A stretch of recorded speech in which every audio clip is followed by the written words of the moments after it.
Last lecture में हमने बात की थी आयनिक और इलेक्ट्रोवेलेंट बॉन्ड की. It means transfer of electron from one atom to another atom to acquire stable electronic configuration.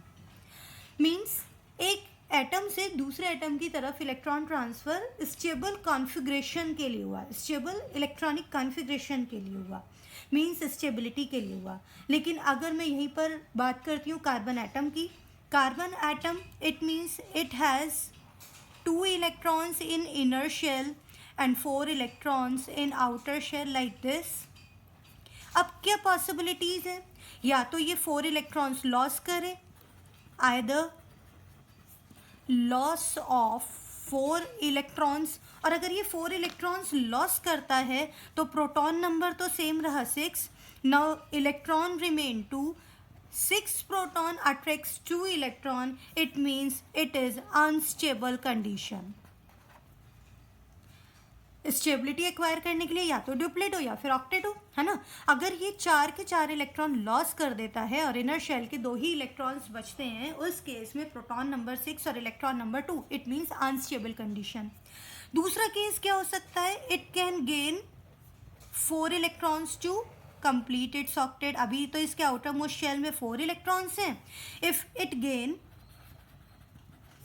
4 electrons तो क्या कंडीशन बनती है? Proton number remain same 6 but now electrons become 10. It means 6 protons will attract 10 electrons. Further it is unstable condition. यहाँ पर carbon पर 4 positive charge, यहाँ पर carbon पर 4 negative charge, both are not possible. तो अब क्या किया जाए? इस केस में क्या कंडीशन अप्लाई किया जाए? If I talk about non metals, just like chlorine की ही बात करती हूँ, तो क्लोरीन एटम तो एग्जिस्ट नहीं करता ना. क्लोरीन एटम नेचर में फ्रीली एग्जिस्ट नहीं करता. It exist in form of chlorine molecule. अब क्या कंडीशन है? क्लोरीन के पास तो 7 इलेक्ट्रॉन्स हैं वैलेंस शेल में लाइक दिस. अगर ये एक इलेक्ट्रॉन ट्रांसफ़र करता है एक क्लोरीन एटम से दूसरे क्लोरीन एटम की साइड, तो एक का तो ऑक्टेट कंप्लीट हो जाएगा बट दूसरे का ऑक्टेट कंप्लीट नहीं होगा.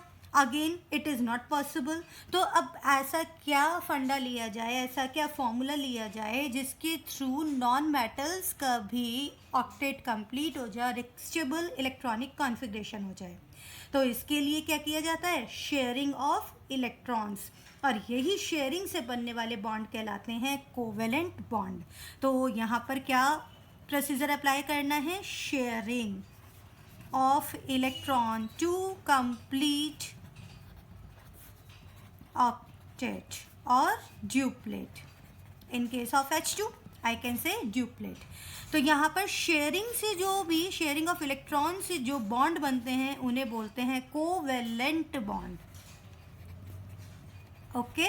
तो ionic bond by the transfer of electron but covalent bond by the sharing of valence electron. और यहाँ पर म्यूचुअल शेयरिंग है, मतलब जितने भी एटम पार्टिसिपेट कर रहे हैं बॉन्ड में वो सभी इलेक्ट्रॉन्स शेयरिंग में पार्टिसिपेट करते हैं. तो यहाँ पर हम क्या बात करने वाले हैं? Bond formed between atoms by mutual sharing of electrons between them so that atoms can acquire stable electronic configuration known as covalent bond. इन्हीं को क्या बोला जाता है? कोवेलेंट बॉन्ड बोला जाता है, जो म्यूचुअल शेयरिंग ऑफ इलेक्ट्रॉन्स से बने. एग्जाम्पल की बात करते हैं H2. अगर H2 की बात की, we know that hydrogen has 1 electron in valence shell. Another hydrogen atom also has 1 electron. अब यहाँ पर तो कंडीशन सिर्फ ड्यूप्लेट ही कंप्लीट हो सकता है. अगर ये दोनों ही हाइड्रोजन एटम एक एक इलेक्ट्रॉन का शेयरिंग कर लें, ये पहले हाइड्रोजन का इलेक्ट्रॉन, ये दूसरे हाइड्रोजन का इलेक्ट्रॉन, नाउ जो बॉन्ड बना इसे बोला गया covalent bond. Now this hydrogen, look at this, इसका एक इलेक्ट्रॉन ये है और शेयरिंग के थ्रू भी इलेक्ट्रॉन आया, मीन्स दोनों ही हाइड्रोजन का ड्यूप्लेट कंप्लीट शेयरिंग हुई है. शेयरिंग में म्यूचुअल शेयरिंग है. म्यूचुअल शेयरिंग के बाद दोनों ही हाइड्रोजन एटम्स का ड्यूप्लेट कंप्लीट हुआ और इसे बोला गया, अगर एक एक इलेक्ट्रॉन की शेयरिंग है तो हम बोलते हैं single covalent bond. And single covalent bond is indicated by single bar between two atoms, जिनके बीच में एक एक इलेक्ट्रॉन की शेयरिंग हुई है, उनके बीच में एक इलेक्ट्रॉन की शेयरिंग के लिए हम सिंगल बार के फॉर्म में कोवेलेंट बॉन्ड शो करते हैं. Another example if I take chlorine. Chlorine के आउटर मोस्ट शेल में होते हैं 7 electrons. Another chlorine also 7 electrons. अब ये क्या कर सकता है, एक एक इलेक्ट्रॉन की शेयरिंग कर ले, तो 7 तो इसके पास ऑलरेडी है, एक इलेक्ट्रॉन शेयर्ड मिला दूसरे क्लोरीन एटम से. ऐसे ही सेकंड क्लोरीन एटम के पास ऑलरेडी 7 इलेक्ट्रॉन्स हैं, एक इलेक्ट्रॉन मिला पहले क्लोरीन एटम से थ्रू शेयरिंग. और यहाँ पर कंडीशन कुछ इस तरह से आ जाएगी, this is chlorine molecule. 7 electrons, 1 2 3 4 5 6 and 7. Already 7, 1 2 3 4 5 6 and 7. तो इस तरह से दोनों ही क्लोरीन एंड क्लोरीन एटम के मिड एक एक इलेक्ट्रॉन की शेयरिंग है, तो further single covalent bond like this. Now I talk about oxygen. Oxygen के लिए अगर हम बात करते हैं तो ऑक्सीजन में कॉन्फ़िगरेशन होता है 1s2 2s2 2p4. It means इसके आउटर मोस्ट शेल में होते हैं 6 वैलेंस इलेक्ट्रॉन्स. और 6 valence electrons means look at this, inner shell 2, मैं सिर्फ 6 इलेक्ट्रॉन्स इस तरह शो कर रही हूँ, 1 2 3 4 5 and 6. Another inner shell 2 and outer shell 6 electrons like this. अब क्या हो, दोनों ही ऑक्सीजन एटम्स अगर दो दो इलेक्ट्रॉन्स की शेयरिंग कर लें, तो 2 इलेक्ट्रॉन्स की शेयरिंग के बाद 6 इलेक्ट्रॉन्स ऑलरेडी अपने हैं, 2 electron shared, it means 8 electrons will be completed. It means octet will be completed. In case of oxygen sharing of 2 electrons remaining 4 electrons. ऐसे ही another oxygen 2 electrons for sharing and another 4 electrons. Now oxygen और oxygen atom के में 2 electrons की sharing है, that's Y हम कैसे indicate करते हैं, बाय डबल बार, और इसे बोला जाता है डबल कोवेलेंट बॉन्ड. तो यहाँ पर हमने पढ़ा डबल कोवेलेंट बॉन्ड. इसी तरह नाइट्रोजन के केस में ट्रिपल कोवेलेंट बॉन्ड का फॉर्मेशन होगा, जिसे आपको खुद से करना है और शो करना है आप नाइट्रोजन में कैसे ट्रिपल कोवेलेंट बॉन्ड का फॉर्मेशन करते हैं. तो ये तो थी बात कोवेलेंट बॉन्ड की. Covalent bonds are formed by the mutual sharing of valence electrons. और इस कोवेलेंट बॉन्ड के फॉर्मेशन के बाद जानते हैं नेचर ऑफ कोवेलेंट बॉन्ड. तो फर्स्टली हम कह सकते हैं these bonds are formed by the sharing of electrons. तो ये पहला nature. Secondly these are directional in nature. These are directional in nature. क्या मतलब है इस बात का, डायरेक्शनल है. Let suppose I am talking about the HCl. Hydrogen और क्लोरीन के एटम ने एक एक इलेक्ट्रॉन की शेयरिंग की, हाइड्रोजन का डुप्लेट कंप्लीट, क्लोरीन का ऑक्टेट कंप्लीट. अब डायरेक्शन है मीन्स हाइड्रोजन की बॉन्डिंग शेयरिंग सिर्फ इस क्लोरीन एटम के साथ हुई है, और हम ये बात कह सकते हैं इस क्लोरीन एटम का शेयरिंग इस हाइड्रोजन एटम के साथ हुआ है. इट मीन्स डायरेक्शन फिक्स है, that's why covalent bonds are directional in nature. Next we can say less charge separation.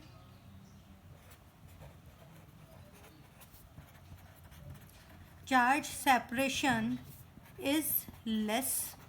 यहाँ पर चार्ज सेपरेशन लेस का क्या मतलब है, सपोज देखो अगर मैंने आयनिक बॉन्ड लिया था, आयनिक बॉन्ड में NaCl का एग्जाम्पल लिया था, जिसमें Na से एक इलेक्ट्रॉन Cl पर ट्रांसफ़र हुआ था like this, and Na acquire positive charge and Cl acquire negative charge. यहाँ कंप्लीटली ट्रांसफ़र है इलेक्ट्रॉन का और कंप्लीट चार्ज सेपरेशन है. बट इस केस में suppose I am talking about HCl, ऐसा नहीं कहा जा सकता. यहाँ पर शेयरिंग है इलेक्ट्रॉन की. अब जब इलेक्ट्रॉन की शेयरिंग है, हमें पता है क्लोरीन की इलेक्ट्रोनेगेटिविटी हाई है, और क्लोरीन की इलेक्ट्रोनेगेटिविटी हाई मीन्स ये शेयर्ड पेयर ऑफ इलेक्ट्रॉन थोड़ा सा अपनी साइड अट्रैक्ट कर लेगा. मीन्स ये जो पेयर ऑफ इलेक्ट्रॉन है समवट क्लोरीन साइड होगा, और हम ये कह सकते हैं कि क्लोरीन की तरफ पार्शियल नेगेटिव और हाइड्रोजन पर पार्शियल पॉजिटिव चार्ज है. यहाँ पर पार्शियल चार्जेस हैं, कंप्लीट चार्जेस नहीं है एज इन केस ऑफ आयनिक bond. In this case only partial charges, partial negative उस एटम पर जो मोर इलेक्ट्रोनेगेटिव है. ओके अब यहाँ पर हमने क्या बोला, इस केस में हम क्या बात कह सकते हैं, separation, charge separation is less. In this case charge separation is less. अब जब चार्ज सेपरेशन लेस है तो हम ये भी बोल सकते हैं these are weaker bond in comparison to ionic.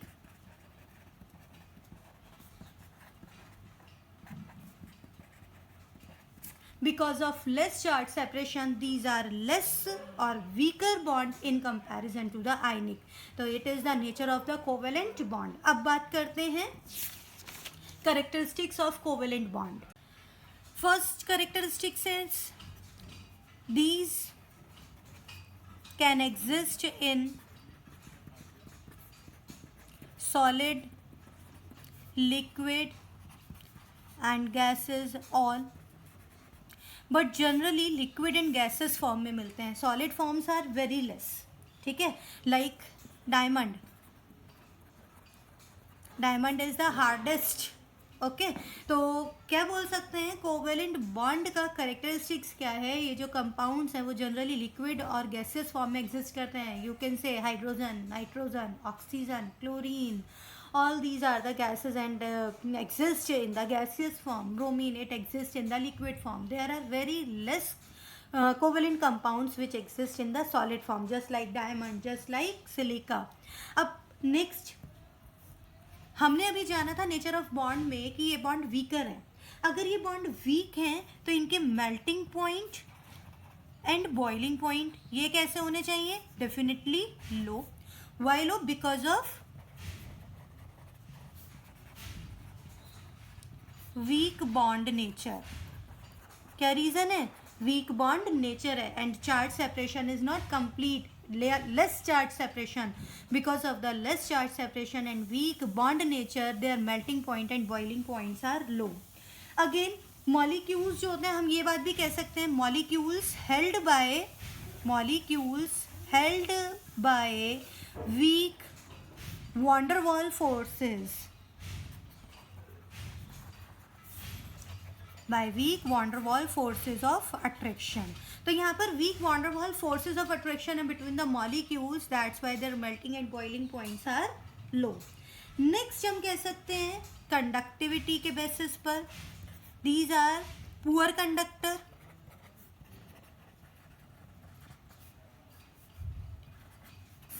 Why these are poor conductor? Usually ये poor conductor है. exception है यहाँ पर एक. Everybody know? Yes, exception is graphite. But why these are poor conductor or bad conductor? Because no free ions are available. For the conductivity, free electrons or free ions are must. In case में free ions available नहीं है. Free ions ना होने की वजह से ही ये क्या है, पुअर कंडक्टर है. ग्रेफाइट एक्सेप्शन है, यू नो अबाउट इट. तो ये तो थे characteristics of the covalent bond. Now the favourable conditions for the formation of covalent bond. पहली चीज़ तो ये कि बनते हैं non metal and non metal के मिड. किस किस के मिड बन रहे हैं, non metal and non metal.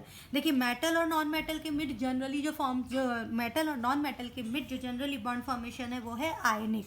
But non metal जिसमें दोनों को ही इलेक्ट्रॉन की नीड है. अब नॉन मेटल को इलेक्ट्रॉन की नीड होती है, हमें पता है, जिनकी टेंडेंसी होती है इलेक्ट्रॉन को एक्सेप्ट करना, उन्हें बोलते हैं नॉन मेटल. अब नॉन मेटल के मिड बॉन्डिंग कैसे पॉसिबल है, ओनली बाय शेयरिंग.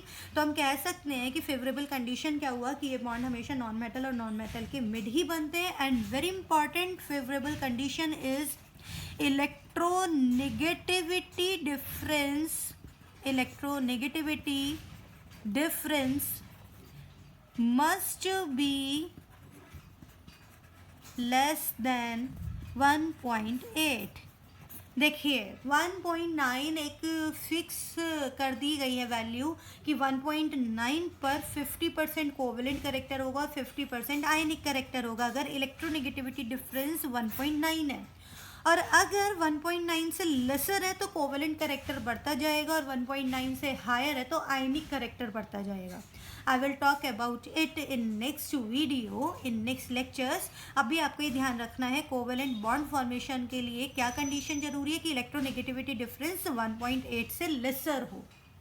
ओके, अब बात करते हैं क्लासिफिकेशन की। Classification it can be done on the basis of the number of bonds. अगर मैं नंबर ऑफ बॉन्ड्स के बेसिस पर क्लासीफाई करती हूँ, it may be single covalent bond,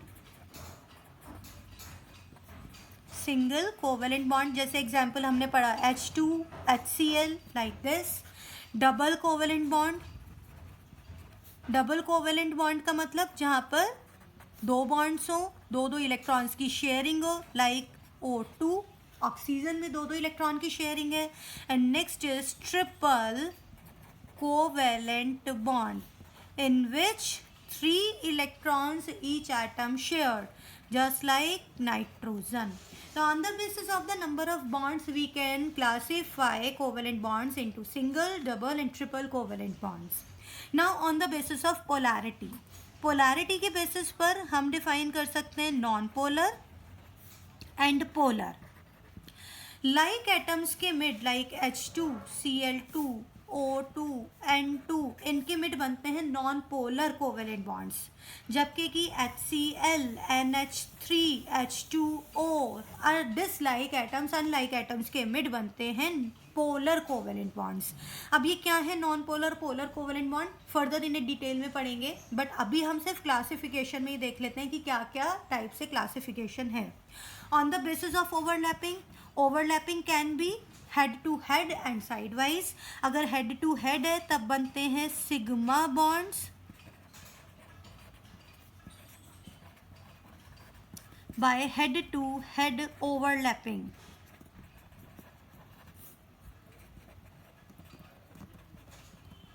और साइड वाइज ओवरलैपिंग से बनते हैं पाई बॉन्ड्स।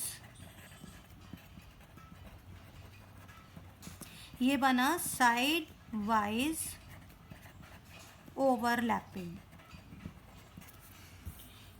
तो the classification on the basis of number of bond, single, double and triple. On the basis of polarity, हमें पता लग रहा है नॉन पोलर एंड पोलर, एक में पोलैरिटी है एक में नहीं है। And on the basis of overlapping, head to head overlapping हो सकती है और साइड वाइज ओवरलैपिंग हो सकती है। We will discuss each topic in detail in next videos. आगे बात करते हैं नेक्स्ट वीडियो में Fajans rule. Till then, good bye.